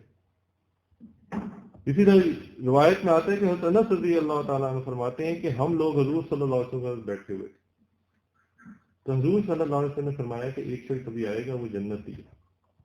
جنتی جب ورڈ نکلے نا یا سنے انسان تو سمجھے کہ وہ کامیاب ہو گیا، وہ اللہ کے تک پہنچ گیا ہے. جنت اللہ کا مہمان خانہ ہے، اس نے اللہ تعالیٰ کو پا لیا ہے، ڈیسٹینیشن کو پا لیا ہے جس کے لیے ہم زندگیاں گزار رہے ہیں. تو کیا کہا کہ وہ جنتی شخص یہ جو اب آئے گا. سارے بڑے غور سے دیکھنے لگے کون آتا ہے، تو ایک صحابی آئے، تو صحابیوں میں بھی درجے ہیں، تو اس حساب سے کوئی ایک صحابی آئے، یعنی کہ وہ حضرت ابوبکر، عمر، علی، عثمان رضی اللہ تعالیٰ عنہ کے علاوہ، اور دیکھا سب نے کہ وہ وضو کرتے ہیں تازہ، ان کی داڑھی سے پانی گر رہا ہے، ہاتھ میں انہوں نے جوتیاں اٹھائی ہوئی آ رہے ہیں، سب نے کہا یہ جنتی ہیں۔ اگلے دن پھر یہ معاملہ پیش آیا، پھر آپ صلی اللہ علیہ وسلم نے کہا جو آئے گا وہ جنتی، پھر وہی صحابی رضی اللہ تعالیٰ عنہ، تیسرے دن پھر یہی معاملہ ہوا۔ اب کریوسٹی کریٹ ہوگی صحابہ میں کہ اتنی فضیلت ان صحابی کی کیوں پیش کی جا رہی ہے؟ تو ایک صحابی نے اس کریوسٹی میں کیا کیا، حضرت عبداللہ بن عاص رضی اللہ تعالیٰ عنہ نے، کہ ان کے پیچھے چلے گئے، جب وہ نماز سے فارغ ہو کے جا رہے تھے ان کے پیچھے چل پڑے، انہوں نے کہا کہ مجھے اپنے گھر مہمان ٹھہرا دیں تین نے۔ وہ مہمان نواز لوگ تھے، انہوں نے کہا ٹھیک ہے ٹھہرتے۔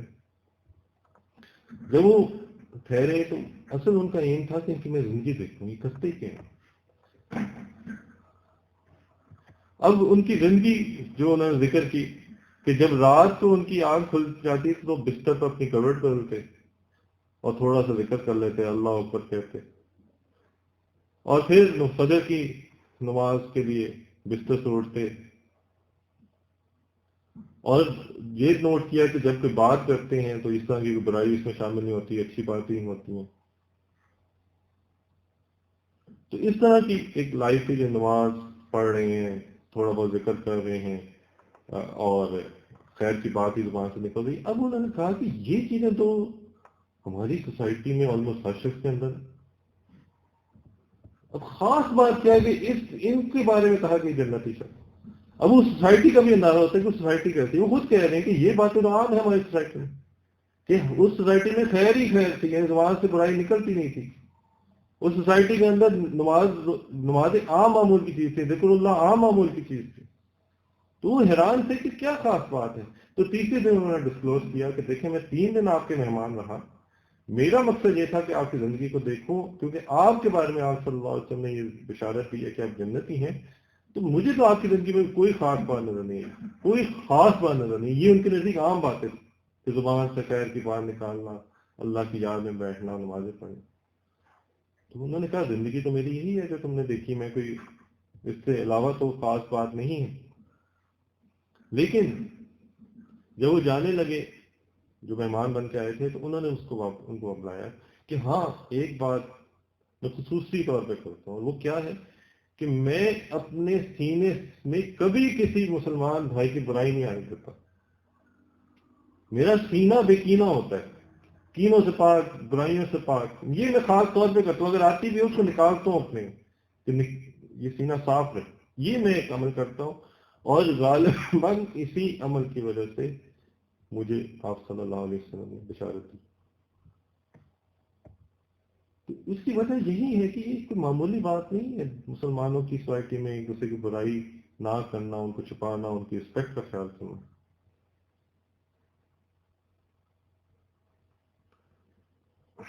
حضرت انس رضی اللہ تعالیٰ فرماتے ہیں کہ حضور صلی اللہ علیہ وسلم کے زمانے میں ایک آدمی ایک مجلس کے پاس سے گزرا، ایک گزر رہا تھا شخص، تو اس نے اس کو کہا کہ برا آدمی ہے، یعنی برا نہیں، یہ آدمی مجھے پسند نہیں ہے، یہ کہہ۔ تو دوسرے لوگوں نے کہا کہ یہ بات تم نے کیوں کہی، اور یہ بات جا کے آپ صلی اللہ علیہ وسلم اس شخص کو بتائی گئی کہ انہوں نے کہا کہ مجھے پسند نہیں۔ تو آپ صلی اللہ علیہ وسلم نے ان دونوں کو بلایا کہ مجھے بتاؤ کہ کیوں ایسا کہا گیا، کہ تم نے کیوں کہا، تو اس سے میں جواب لوں گا۔ تو جب بات کھولی گئی تو اس نے کہا کہ کیوں تم نے ایسا کہا، تو اس نے کہا کہ میں اس کا پڑوسی ہوں، اور میں نے اس کو فرض نمازوں کے علاوہ کبھی نماز نہیں پڑھتے دیکھا، نفل نماز۔ اب اس لیے کہہ رہے کہ مجھے پسند نہیں، یہ بھی سوسائٹی کی ایک امیج ہے، ایک جھلک کہ فرض نمازیں پڑھتا ہے اور کی نماز ہی نہیں پڑھتا نفل۔ تو انہوں نے کہا کہ آپ کیا جواب دیتے ہیں، جس کے بارے میں ایک بات ہو رہی تھی۔ تو انہوں نے کہا کہ اس سے پوچھیں کہ کیا کبھی ایسا ہوا کہ میں نے نماز کا وضو ٹھیک نہ کیا ہو یا نماز کو بے وقت پڑھا ہو، یعنی کہ فرض نمازوں کو۔ اس آدمی نے کہا ایسا تو کبھی نہیں ہوا۔ پھر اس نے دوسری شکایت دی کہ میں اس کا پڑوسی ہوں، اس نے کبھی کسی مسکین کو کھانا ہی نہیں کھلایا، میرے سامنے نفلی صدقہ نہیں دیا۔ زکوٰۃ وغیرہ دیتا ہے، یہ جو ہمارے معاشرے کا ہر شخص دیتا ہے، تو اس کو اس سے بڑھ کے کرنا چاہیے. تو اس نے اس سے ایکسپلینیشن مانگی، تو اس نے کہا یا رسول اللہ صلی اللہ علیہ وسلم آپ اس سے پوچھیں کہ کیا اس نے مجھے کسی سائل کو منع کرتے ہوئے دیکھا ہے، کوئی آیا ہو مانگنے اور میں نے نہ دیا ہو؟ تو اس نے کہا ایسا تو نہیں دیکھا. تو اس نے کہا میں اس کا پڑوسی ہوں، میں نے اسے کبھی نفلی روزہ رکھتے نہیں دیکھا، صرف رمضان کے روزے رکھتے ہیں جنہیں ہر شخص رکھتا ہے. تو اس نے کہا کہ اے اللہ کے رسول صلی اللہ علیہ وسلم آپ اس سے پوچھیں کیا اس نے کبھی یہ دیکھا ہے کہ میں بیمار نہ ہوں اور سفر میں نہ ہوں اور میں نے روزہ چھوڑ دیا ہو کہ تب مجھے برا کہے؟ تو اس نے کہا ایسا تو نہیں دیکھا. تو اس نے حضور صلی اللہ علیہ وسلم سے فرمایا میرے خیال میں تو یہ آدمی تم سے بہتر ہے، کیونکہ یہ ضروری باتیں کر رہا ہے، تم تو بدگمانی کر رہے، تم تو اس کے بارے میں برا سوچ، ایسے اس کو برا کہہ رہے، سوچو یہ کیوں نہیں کرتا، یہ کیوں نہیں کرتا، یہ نہیں کرتا، یہ تو تم سے تو بہتر مجھے لگ رہا ہے. تو برا سوچے بھی نہ، خیال بھی نہ کرے، اسے بدگمانی کہتے ہیں. ایسے بیٹھے بیٹھے انسان سوچتا رہتا ہے کہ اس میں یہ برائی ہوگی، اس میں یہ برائی ہوگی، وداؤٹ ایویڈنس. تو اتنی باریک باتوں کی آپ صلی اللہ علیہ وسلم نشاندہی کی. پھر اسی طرح ایک حدیث میں آتا ہے کہ آپ صلی اللہ علیہ وسلم نے کہا کہ کسی شخص کو نہیں چاہیے کہ کسی دوسرے کی جگہ پہ بھی بیٹھے. کوئی شخص ایک مجلس سے اٹھ کے چلا گیا ہے، اب اس کی جگہ خالی ہے، کوئی نہ اس سے بیٹھے، وہ واپس آ کے خود بیٹھے، اس کی رسپیکٹ. کتنی معمولی بات. تو ان شارٹ یہ انشاءاللہ اس سے آگے کل بات بڑھائیں گے آگے کہ اس چیز کو زندگی میں اہمیت دے کہ یہ جتنے بھی میرے گرد لوگ ہیں ان کی جان مال عزت کی میں نے حفاظت کرنی، میری ذمہ داری ہے، اپنے پر ذمہ داری فیل کرے، حفاظت کرنی ہے. اور دوسرا یہ کہ میں نے انہیں سہولت دینی. یہ ایک اصول بنا لے کہ میں جہاں بیٹھا ہوں ارد گرد دیکھے کون ہے، ان کو میں سہولت دوں. یہ ایک اصول بنا لے. فار ایگزامپل یہ ضروری نہیں ہے کہ میں ایک تو یہ نہیں کوئی ایسی بات نہ کروں اسے بری لگے، ایک یہ کہ سہولت ہو.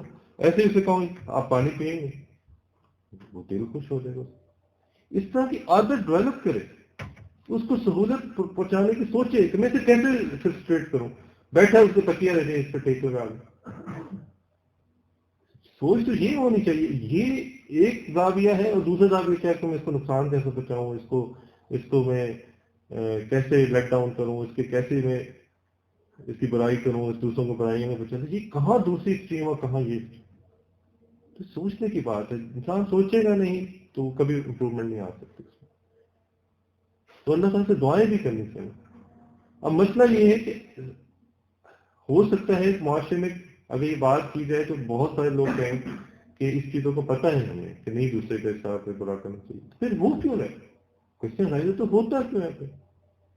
ایکچولی ہوتا ہونے کی دو وجوہات ہوتی ہیں. ایک ہوتا ہے علم کی کمی، باتیں پتہ نہیں کہ دین نے کیا کہا ہے یا اللہ تعالیٰ نے کیا کہا ہے. دوسرا ہوتا ہے کہ پتہ ہو لیکن اور ایسی روحانی بیماریاں ہوتی ہیں جس کی وجہ سے وہ عمل میں نہیں آ رہی ہوتی. مثال کے طور پر اگر انسان کو مال کی محبت ہو، ایک روحانی بیماری، محبت اللہ کی وجہ مال سے ہو.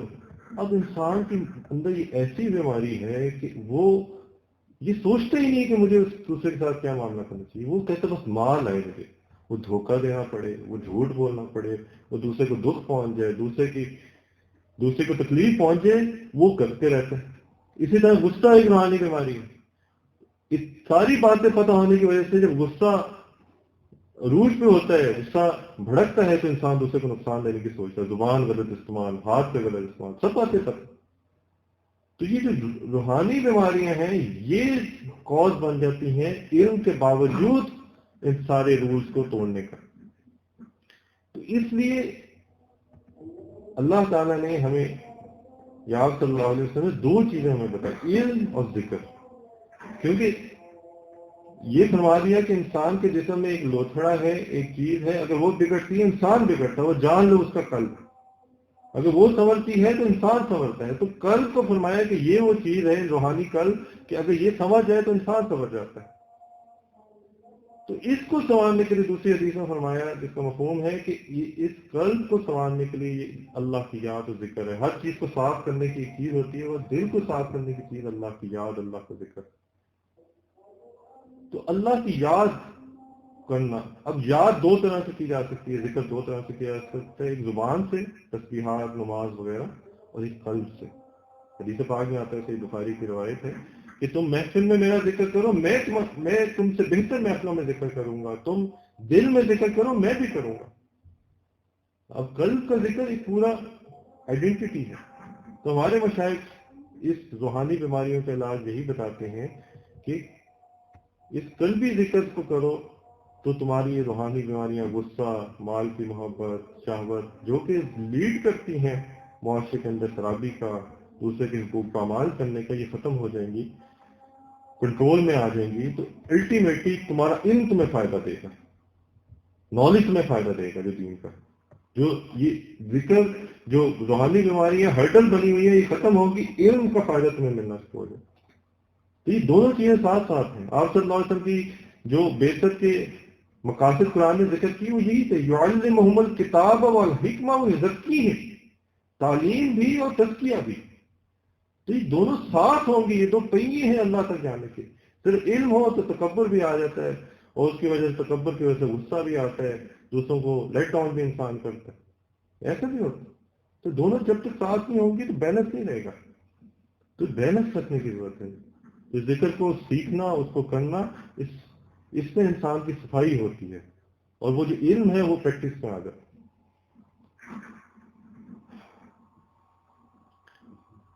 تو اللہ تعالیٰ سے دعا بھی کرنی چاہیے کہ اللہ تعالیٰ ہمیں ان دونوں چیزوں پہ، علم اور ذکر پہ اسٹیبل کر دے، ہمارا علم عمل میں لے آئے، اور ہماری روحانی بیماریوں کو ختم کر دے. تو ایک مصنون عمل ہے. آپ صلی اللہ علیہ وسلم نے کہا کہ اپنے ایمان کی تجدید کرتے رہا کرو، اللہ تعالیٰ سے معافیاں مانگتے رہا کرو. تو اس عمل کو دہراتے ہوئے ایمان کی تجدید، یعنی کہ کلمہ پاک کو پڑھنا اور اللہ سے معافی مانگنا، وہ کر لیتے ہیں. تو جو میں الفاظ پڑھوں تو ساتھ ساتھ پڑھتے جائیے گا. یہ کلمہ اور استغفار ہوگا: لا الہ الا اللہ محمد رسول اللہ، آمنت باللہ وملائکتہ وکتبہ ورسلہ والیوم الآخر والقدر خیرہ وشرہ من اللہ تعالی والبعث بعد الموت. آمنت باللہ کما ہوا باسمائہ وصفاتہ وقبلت جمیع احکامہ اقرار باللسان وتصدیق بالقلب. اشہد ان لا الہ الا اللہ واشہد ان محمدا عبدہ ورسولہ. استغفر اللہ ربی من کل ذنب واتوب الیہ برحمتک یا ارحم الراحمین. اور قلبی ذکر جو ہمارے مشائخ بتاتے ہیں وہ یہ کہ یہ سوچے کہ انسان کا قلب روحانی قلب سینے میں ہے، کیونکہ آپ صلی اللہ علیہ وسلم نے سینے میں ہاتھ رکھ کے کہا کہ یہ انسان کا قلب ہے. تو اس کو یہ سوچنا کہ وہ اللہ اللہ اللہ کہہ رہے ہیں. وہ کیوں؟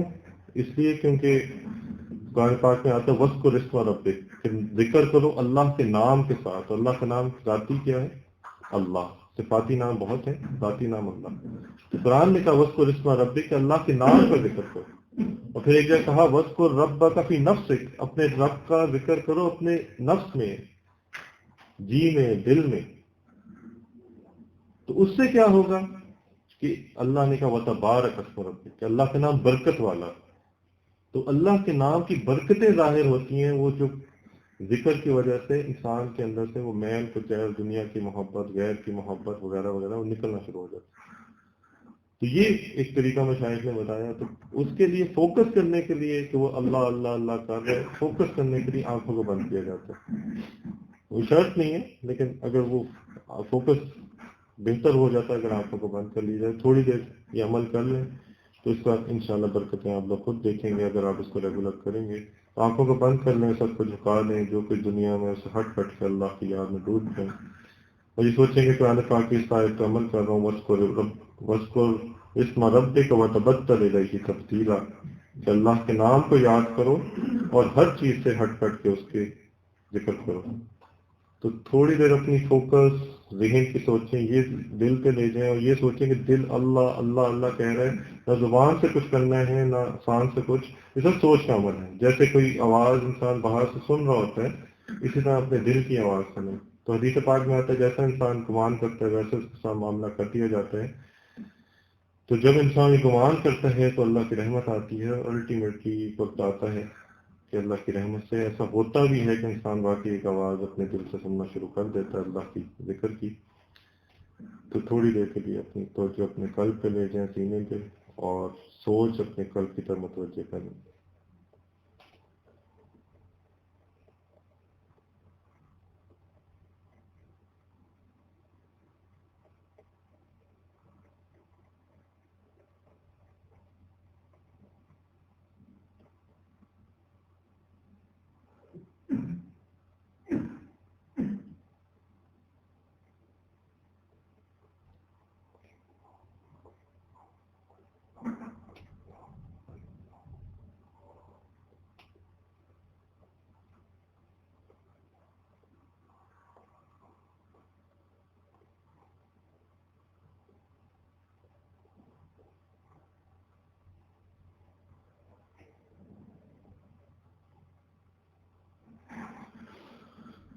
لا الہ الا اللہ محمد رسول اللہ، دعا کریں۔ اللہم صلی علی سیدنا محمد وعلی آل سیدنا محمد وبارک وسلم۔ لا الہ الا انت سبحانک انی کنت من الظالمین۔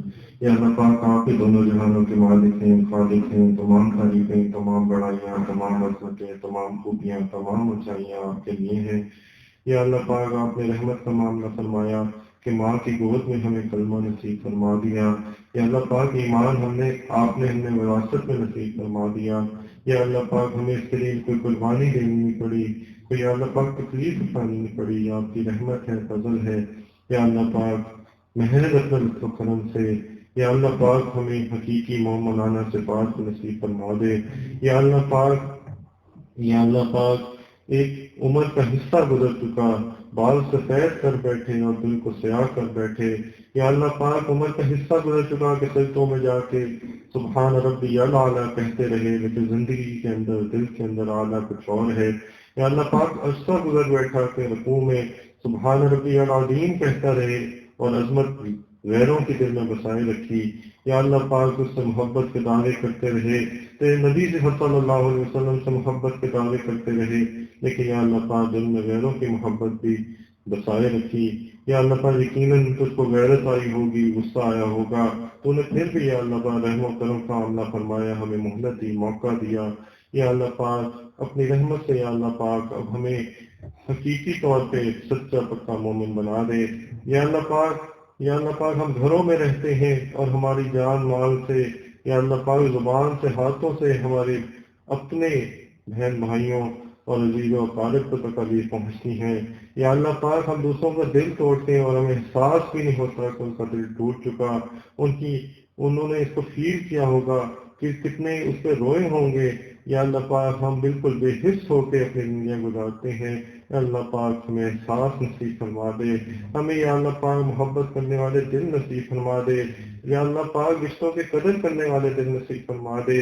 یا اللہ پاک، محبتیں بانٹنے والے دل نصیب فرما دے۔ یا اللہ پاک، تکلیفوں کو برداشت کرنے والے دل نصیب فرما دے۔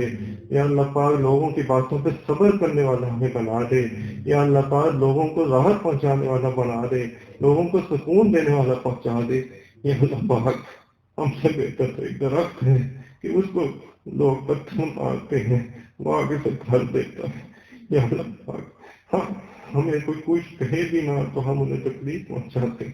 یا اللہ پاک، یا اللہ پاک، تو نے ہمیں اشرف مخلوقات بنایا، ہمیں ایمان نصیب فرمایا۔ یا اللہ پاک، ہمارے ظاہر باطن میں وہ صفات ڈال دے جو آپ ہمیں دیکھنا چاہتے ہیں۔ یا اللہ پاک، محض اپنے لطف و کرم سے یا اللہ پاک ہمیں ایسا بنا دے۔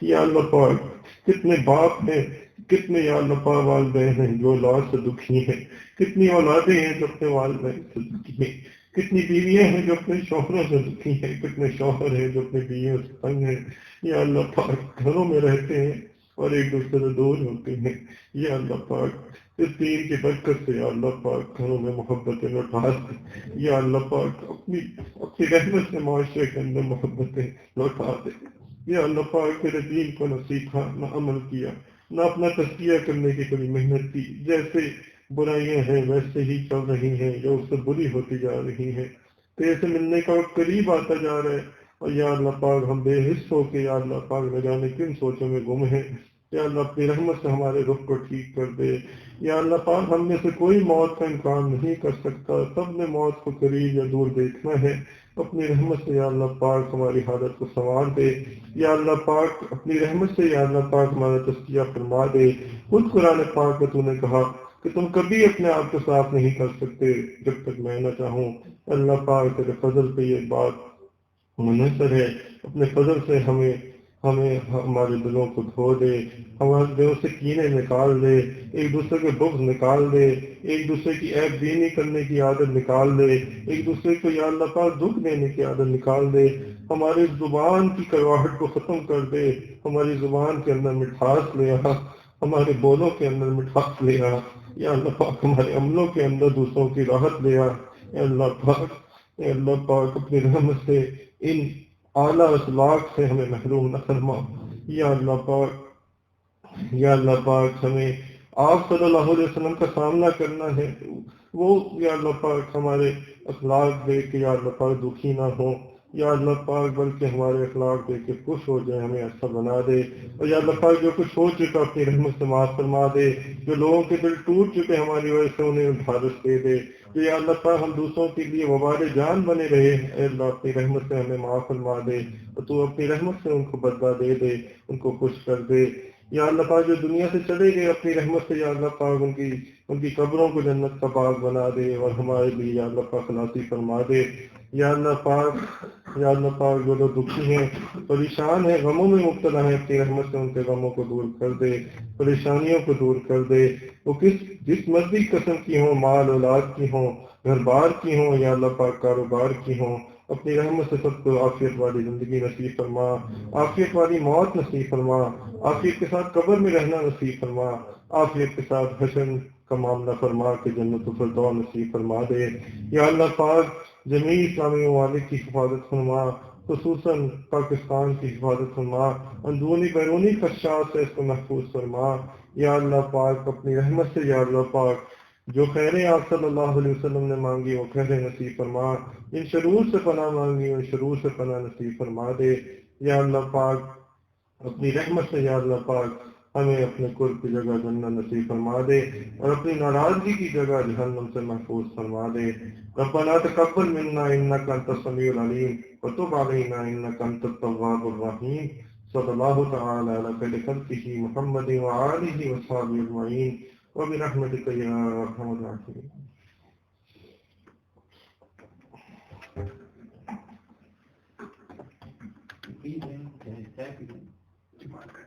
یہاں پہ ابھی مطلب جی کس طرح آپ پلیز دیں سر